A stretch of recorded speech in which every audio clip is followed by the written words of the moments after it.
My grandma and grandpa are the best. Really? Mm-hmm. So why do you think they're the best? Because my grandpa would make a house of a cardboard box. A house out of a cardboard box. My grandpa is the best sticker roller coaster ever in the whole wide world. Well, my word for Ken is curious. I would probably say just kind. He's always been very, very kind to me and my family. You go first. Mine's generous. That was yours? That's the exact same word I was going to say. They pretty much say yes to everything, and that's really nice. Devoted. He always manifested devotion to God, to his wife, to his children, his work. Integrity. I know it's a principle that's really important to him. Walking dictionary. He's always thirsting for knowledge or reading books or listening to books on tape, and I feel like he's always looking for more information. Giving. He's always been very giving with his time, his resources, his advice to both of us. When I think of Bonnie, like many others, I think of the word patient. She's kind of the glue behind everything. This house does not run without her taking care of the bills and taking care of everything. I feel like she holds him together. Loving. She always takes care of me, and she always tries her best to keep everything moving smoothly. She's very willing. She's always very willing to help. Kind. Supportive. Love. Mom. I have a lot of experience with Ken's laugh. It's kind of contagious. Like, he'll start laughing, and then it'll make everybody else laugh. I feel like it's genuine. Yeah. It's not contrived or it's not like a belly laugh. It's not fabricated. Sometimes it can be very loud. It starts always with with a loud pop. He's like,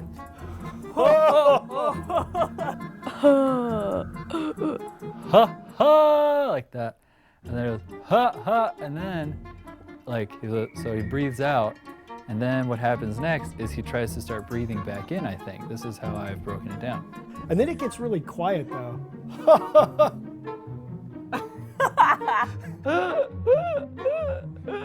I can't even do it, but that's what he does. So that's all the different parts. So I think putting it all together, it goes like.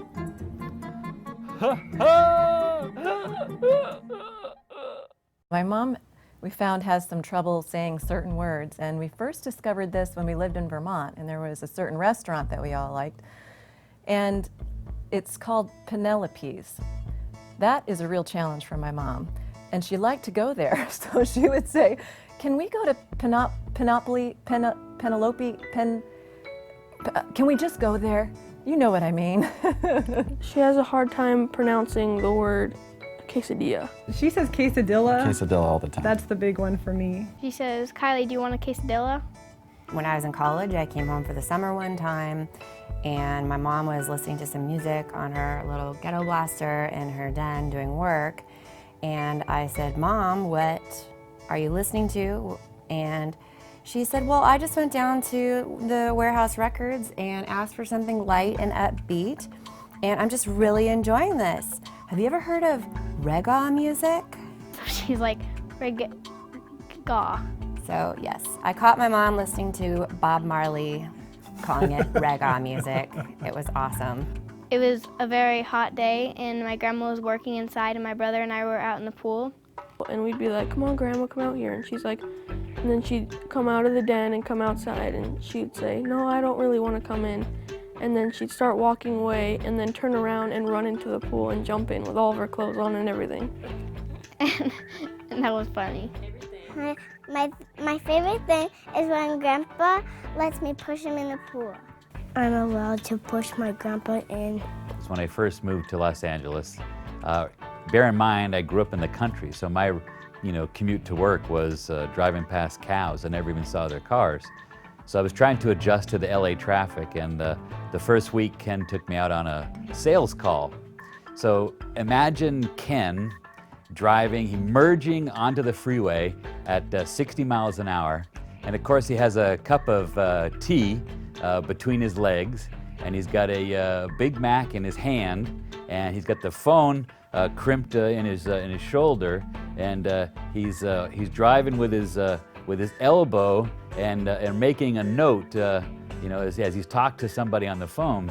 All this at 60 miles an hour on the freeway, and I looked over just terrified and thought, you know, this is what LA is, and that's how Ken drives.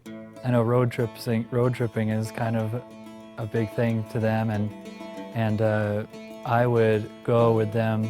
I went probably 6 or 8 times, just me and the two of them, and we would sit in the truck with the trailer behind us, and I would sit in between them, and we'd all sit in the front row like that together, and I really, really value that. That's a really special time for me. We made a lot of road trips. Whether it was to go camping, 6 hours drive for the weekend, or when I was 6 and we drove cross country for 6 weeks, we spent a lot of time in the car.